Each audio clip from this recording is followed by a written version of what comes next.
안녕하세요. 출근길 산부노동법 정경국 노무사입니다. 오늘은 일반적인 과로 사건과 달리 정신적 문제 또는 심리적 문제로 인해서 발생되는 산재 사건의 유형 중 가장 극단적인 유형에 해당되는 사건으로 자살 산재 사건에 대해서 알아보는 시간을 가져보도록 하겠습니다. 먼저 자해행위, 자살 산재 사건에 대한 그 법령의 해석을 한번 살펴보면, 현재 산재보험법에서는 기본적으로 자해행위와 같은 사건 또는 자해행위의 가장 극단적인 사건에 해당하는 자살 사건에 대해서는 업무 관련성을 부정하는 것이 기본적인 대원칙입니다. 하지만 산재보험법 제37조 제2항에서는 정상적인 인식능력 등이 뚜렷하게 저하된 상태에서 한 행위로 대통령령이 정하는 사유가 있으면 업무상재로 인정한다라고 그렇게 명시하고 있습니다. 그러면 여기서 대통령령에서 정하는 그 유형이 어떤 것인가 라고 해서 해당 시행령을 한번 살펴봤습니다.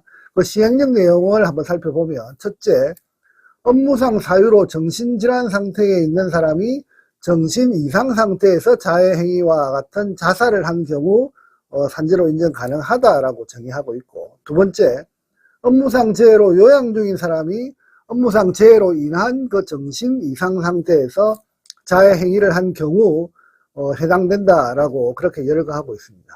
그리고 세 번째, 그 밖에 업무상의 사유로 인한 정신적 이상 상태에서 자해행위를 한 것이 의학적으로 인정되는 경우 산재로 인정 가능하다라고 그렇게 열거하고 있습니다. 그러면 이와 같은 그 기준을 바탕으로 사례를 한번 검토해보면, 제가 진행했던 사건 중 자살 산재 사건을 산재로 승인받은 사례를 저는 유튜브 영상에서 보시는 바와 같이 여러 사건들을 한번 올렸었지만, 오늘은 정권회사 지점장의 영업 실적과 영업 결과 등으로 인한 급격한 스트레스 상태에서 자살한 산재 사건에 대해서 한번 설명드려 보려고 합니다.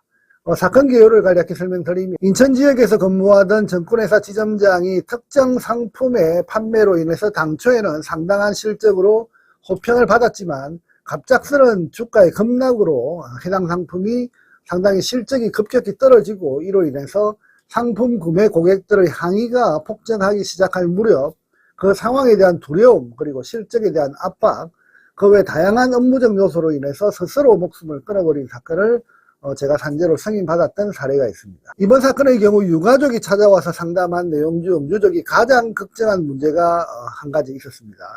그것은 바로 기존의 정신적 불안 상태 또는 우울증 치료를 받아온 상태였는데, 이런 경우 기저질환이 있어도 자살 산재로 인정받을 수 있는가 하는 의문을 가장 먼저 제기했던 것으로 저는 기억하고 있습니다. 기저질환이 있으면 대부분 그 기저질환이 원인이 되어서 발생한 것으로 판단해서 걸복종나는 업무 관련성을 부정할 것이 아닌가라고 하는 상식적인 그 우려가 산재 신청을 그분들로 하여금 상당히 주저하게 만들고 있었던 것입니다. 하지만 앞서 설명드린 바와 같이 자살 산재 사건의 산재 승인의 그 핵심은 모두 정신적 이상 상태라고 하는 점을 강조하고 있음을 예의주시해야 합니다. 정신적 이상 상태라고 하는 점을 강조해야 자해행위 그리고 자살 산재 사건이 승인나는 그 구조라고 하는 점을 정확히 인식하지 못하면 사건 조사는 자칫 완전히 다른 길로 갈 수 있다는 점을 조심해야 한다는 것입니다. 그러면 정신적 이상 상태를 어떻게 강조할 것인가에 대해서 한번 살펴보면, 자살 산재 사건은 정신적 이상 상태가 아닌 상황에서 스스로 목숨을 끊었다면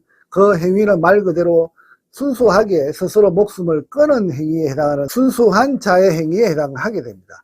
이런 경우는 산재로 인정하지 않습니다. 물론 이런 경우가 실제 발생하기는 상당히 어렵다고 저는 그렇게 보고 있습니다. 이런 이유로 근로복지공단에서 자살 산재 사건을 산재로 판단하기 위해서 조사하는 가장 큰 확인 작업 중 하나가 바로 정신적 이상 상태에서 스스로 목숨을 끊었는가라고 하는 그 행위 당시의 상황을 가장 중요시하게 조사한다는 것입니다. 다시 말해서 정신적 이상 상태에 놓여진 상태에 있는가를 가장 중요하게 체크하고 집중하고 있다는 점을 명심해야 합니다. 그래서 결국 조사 과정에서 예의주시하는 부분이 유서가 있다면 유서의 내용과 유서에 담긴 고인의 심리 상태 파악이 최우선이고, 자살하기 직전 상황을 분석하는 것이 그 다음이고, 그리고 자살 전 일주일 사이 고인의 주요 행적을 분석해서 고인의 심리적 변화 양상이 어떻게 흘러가고 있는지를 촘촘하게 분석하는 작업을 아주 중요하게 생각하고 있습니다. 이상과 같은 조사 과정의 핵심을 잘 새겨본다면 자살 산재 사건을 산재로 인정받기 위해서는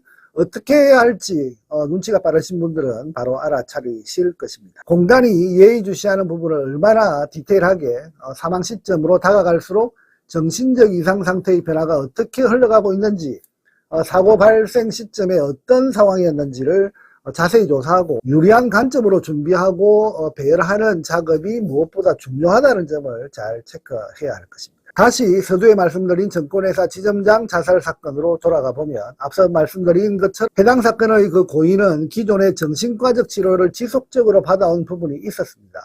그 결과 저는 사건 상담을 시작하면서 유족의 산재 승인에 대한 불안감보다 오히려 이 사건은 잘 해결할 수 있겠다라고 하는 가능성에 더 큰 방점을 찍고 저는 산재 준비를 시작했습니다. 왜냐하면 정신적 이상 상태를 증명하는 것은 다른 사건들에 비해서 월등히 용이한 상태였기 때문입니다. 따라서 당시 추가로 풀어야 할 부분은 업무적 스트레스 상황을 얼마나 다양하게 풀어내는가의 문제였는데, 이런 부분은 제가 그동안 산재 사건을 조사한 경험을 바탕으로 언제나 그렇듯 집중적으로 파헤쳐 나가면서 나타나지 않는 부분이 없을 정도로 치밀하게 그렇게 준비했던 기억이 납니다. 사건의 핵심과 사건을 풀어가는 열쇠를 정확히 알고 시작하면 남들이 걱정하는 부분이 오히려 강점으로 활용될 수 있다는 점을 강조드리면서 오늘의 주제 설명을 마치도록 하겠습니다. 감사합니다. 여의도 노무법인은 대표 노무사가 직접 조사하고 분석하고 최종 결론까지 책임있게 진행합니다.